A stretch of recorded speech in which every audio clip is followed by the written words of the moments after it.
જ્યારે આગની જ્વાળાઓ શાંત થાય અને ચારે બાજુ કેવળ ધુમાડો અને રાખ જ હોય ત્યારે જ અસલી કામ શરૂ થાય છે. આગજની એટલે કે જાણી જોઈને આગ લગાડવાનો ગુનો.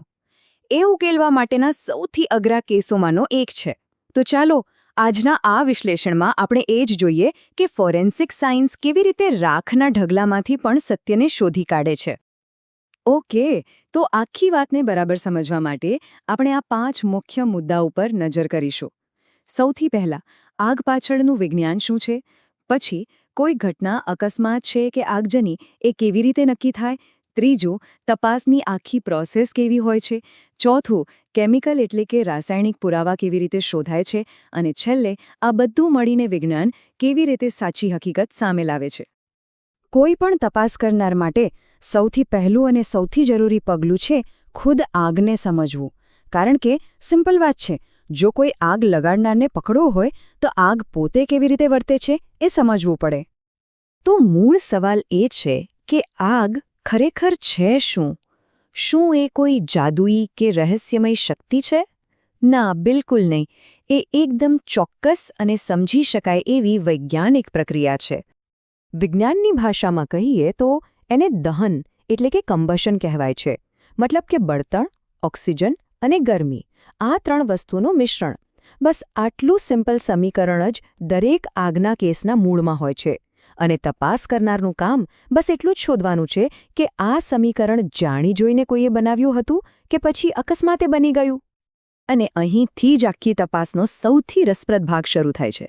વિચારો, એક બળીને ખાખ થઈ ગયેલી જગ્યા. એને જોઈને કોઈ કેવી રીતે કહી શકે કે આ એક દુર્ઘટના હતી કે પછી કોઈનો ગુનાહિત પ્લાન? જુઓ, આગજનીનો મતલબ ખાલી આગ લાગવી એટલો જ નથી. કાયદાની નજરમાં એનો મતલબ છે કે કોઈએ ખરાબ ઈરાદાથી મિલકતને નુકસાન પહોંચાડવા માટે જાણી જોઈને આગ લગાડી છે. અને આ જે ઈરાદો છે ને, એ જ આખા કેસને અકસ્માતથી અલગ પાડે છે.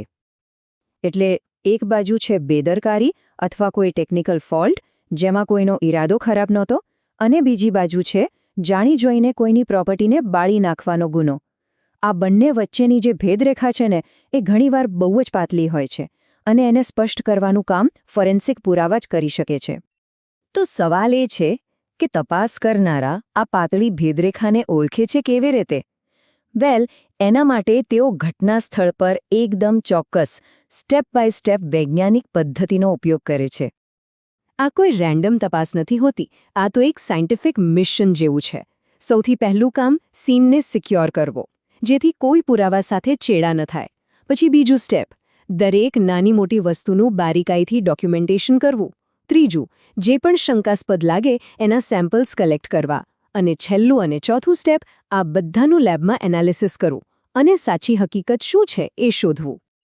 હવે જરા વિચારો, જ્યાં બધું જ બળીને રાખ થઈ ગયું હોય ત્યાંથી પુરાવા કેવી રીતે મળે? એ તો ઘાસના ઢગલામાંથી સોય શોધવા જેવી વાત થઈ.